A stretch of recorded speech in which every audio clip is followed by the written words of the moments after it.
if you ever get lost in the woods, start sharpening your knife, and then 15 people will show up and tell you how to do it correctly.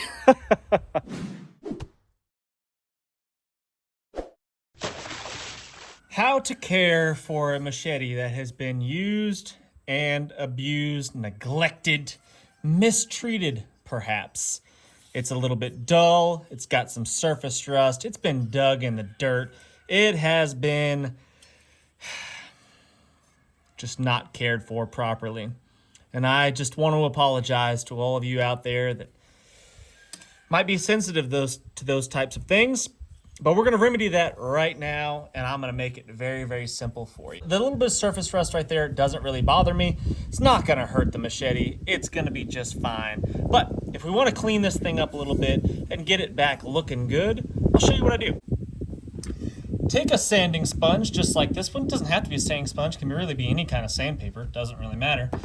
Lay your machete flat on a board or a workbench, such as this one right here, and just give it a nice light sanding. That's it. Just knock off the little bit of surface rust. You don't have to take it down to bare metal or anything like that. I mean, it's a tool that is designed to be used. It's not a show piece that you're gonna hang on the wall just to look at. At least that'd be kind of silly in my opinion. So that's what we're gonna do. We're gonna take a little bit of the surface rust off of there with some light sanding, with our sanding sponge, just like that. Get it off the edge. Not that that's a big deal, because I'm going to show you what I'm going to do to sharpen the edge here in a second. But we'll just get off the surface rust there. Don't really want to clog up the pores of my diamond stone with rust. Take a dirty rag, wipe off the dust, and she's looking much better. That nice little patina right there is fine with me. I like the way that looks. It doesn't bother me whatsoever. It's not going to affect the usability of the blade. It's good to go. That just means that you've used your tool. Now what we're going to do is we're going to take our machete, and if it's been really abused and really dull, we might need to start with a little bit heavier grit. This is a 600 grit diamond stone. Now, if this machete needed a lot of work, I would wet this stone, and it's good practice to go ahead and wet the stone just to keep the pores of the diamond stone from getting clogged up and making it not as useful. But if you're just doing a quick sharpen, honestly, if I'm being honest with you, I don't typically do that. I'll just hit it for a second with the diamond stone just like that. I keep the blade still. I usually put the tip of the blade, or in this case, the corner of the blade, on a surface like my workbench so it won't move. And then I take the stone to my edge, and I just do circular motions just like that.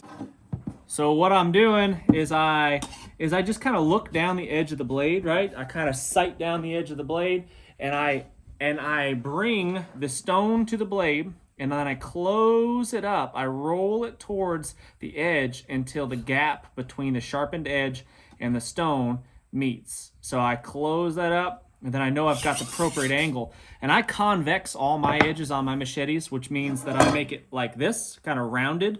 And that just makes a more durable edge. And it also means that I don't have to be so cautious, so careful about the angle in which I sharpen. I just kind of started at kind of a not so steep angle, just like this, kind of flat like that.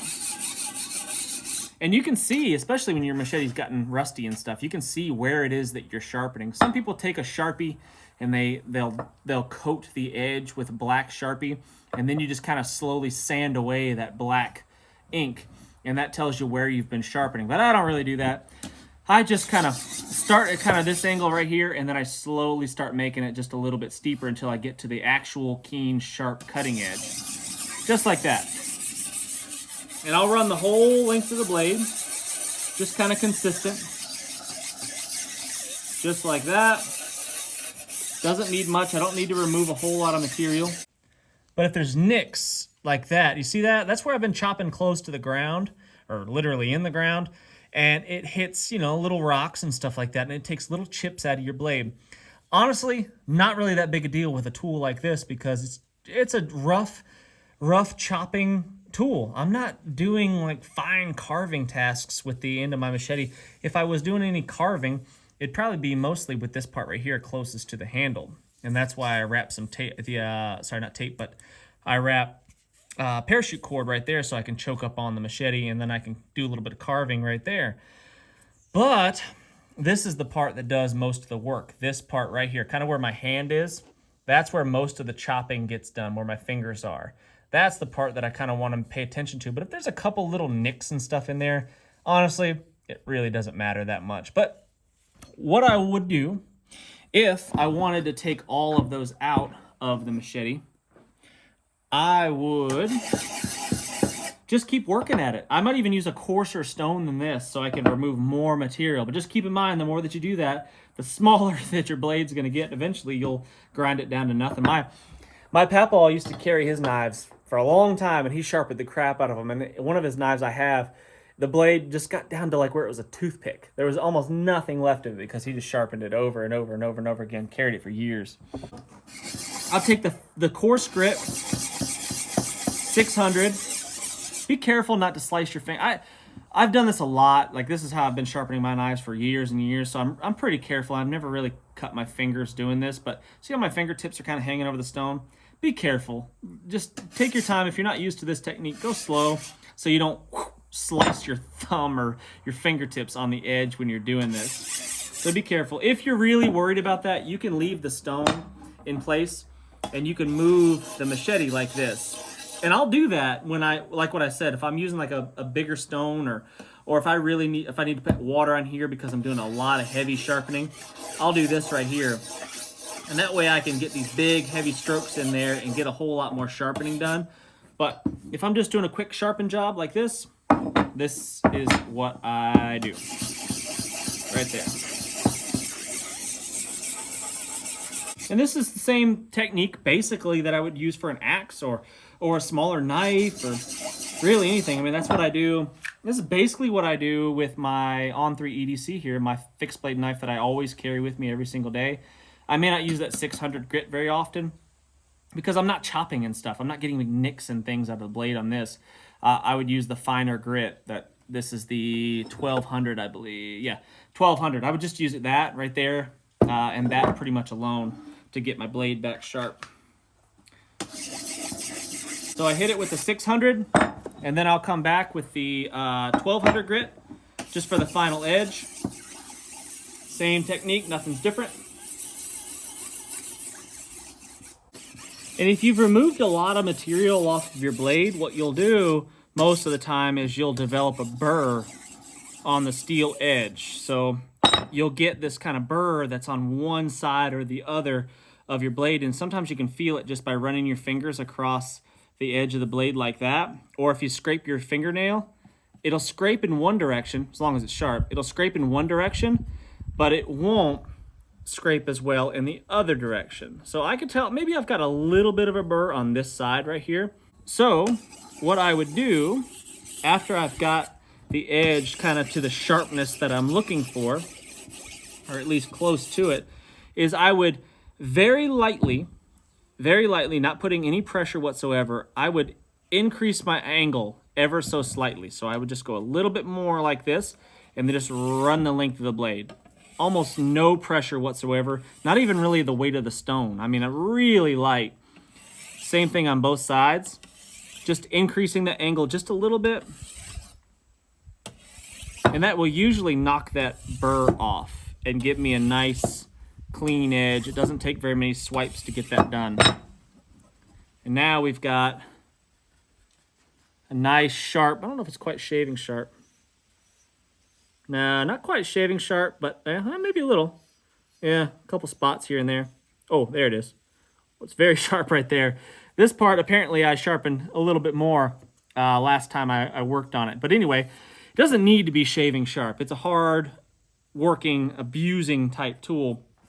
And it is ready for action in its current state. So I don't feel like I need to sharpen it any more than that whatsoever. It is good to go. And then I've gotten all the surface rust off. I have sharpened it to the desired specifications that I want to see in my machetes. There is a plastic handle, so there is no maintenance to do on this one whatsoever. This is an Imakasa, by the way. It used to be significantly longer. I trimmed off, geez, a lot. It was just too long and unwieldy for the purposes that I wanted. So I shortened this one down, and now I really like the length of it. So this is a good machete, good comfortable handle, indestructible plastic type handle. And I enjoy using this machete right here. So now all I'll do is I'll take a little W right there and go, and I'll even coat the paracord a little bit because that steel underneath there might rust a little bit that I can't get to. So I'll just spray the whole thing just like that with just one quick coat of W like that. And then I'll rub it just like that. Wipe the excess off. And look at that. The machete is ready for action. And guys, that's really all it takes. Look, there's going to be a lot of people in the comment section that tell you something different. There's going to be a lot of people out there, all the survival experts of the world are going to say, this is the only way to do it and you're doing it wrong. No matter which way you do it, you're doing it wrong. A funny comment I actually got on a video not long ago when I was talking about sharpening a knife. He said, if you ever get lost in the woods, start sharpening your knife and then 15 people will show up and tell you how to do it correctly. And you'll be saved. I thought that was really funny, but that goes for pretty much anything. No matter what you do, the experts are going to always come out and tell you that you're doing it wrong. But at the end of the day, if the method that you use works for you and you end up with a finished product that you are pleased with and is functional, then you're doing it right. I mean, there's so many different ways to skin a cat. There's so many different ways to sharpen a tool. You can use diamond stones or whetstones, or you can do stropping with leather and all sorts of abrasive pastes and stuff.